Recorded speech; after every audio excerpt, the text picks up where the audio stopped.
तो आप लोग सोच रहे होंगे कि ये बाहर शूट कर रहा है तो इसका मतलब यहाँ बारिश रुक गई होगी, लेकिन ऐसा है नहीं। कल रात बहुत तेज़ बारिश हुई और परसों रात भी, लेकिन अभी थोड़ा सा ठीक है, तो मैंने सोचा अभी वीडियो बना लेते हैं। तो बहुत सारे लोग कह रहे हैं कि साहब एक क्लाइमेट चेंज का परिणाम है, हो सकता है।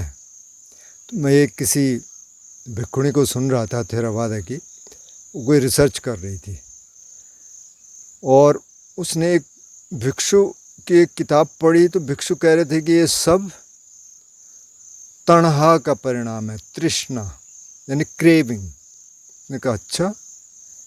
और फिर कि मैंने थोड़ा कंटेम्पलेट किया कि हाँ बात तो सही है। तो सारी की सारी ये तृष्णा का परिणाम है। हमने मतलब जो जंगल कटे, अब जैसे चाइना का जो डेजर्ट है, वहाँ के पहले फॉरेस्ट था, सारे जंगल काट दिए, अभी भी जंगल कट रहे हैं। फॉसिल फ्यूल अभी जला ही रहे हैं, क्योंकि उसके अभी पूरी तरह से कुछ ऐसा मिला नहीं कि जो उसको बदल दे। पर लेकिन कहने वाले ये भी कह रहे हैं कि नहीं, वो बहुत बड़ी एक इंडस्ट्री है, बहुत बड़ा एक तरह का उनके सारे कनेक्शंस हैं पॉलिटिशियन से, बड़े बड़े देशों से, तो इसलिए वो बंद नहीं करना चाहते। नहीं तो हैं, विकल्प हैं, तो जो भी होगा।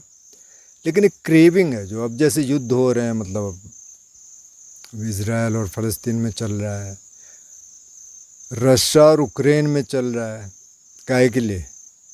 एक लैंड की स्ट्रिप के लिए। और अगर सबको पता हो कि हमें तो जाना है भैया कल, तो क्या करेंगे उस ज़मीन का? इतने सारे लोग मर गए। तो एक तृष्णा, एक क्रेविंग, तो एक क्रेविंग अगर थोड़ा कम हो जाए तो थोड़ा सुख शांति आ जाए जीवन में। तो अब और क्या कर रहे हैं बाहर, अब उस पर हम बहुत ज़्यादा तो कुछ कर नहीं सकते, लेकिन हम अपने साथ काम कर सकते हैं कि भाई हम में अभी कितनी क्रेविंग है, कितनी तृष्णा है, कम से कम वो दिख जाए और धीरे धीरे हम उसको कम करने का प्रयास करें। तो ये जो मार्ग है बुद्ध का या संतों का, उसी तृष्णा को कम करने के लिए है।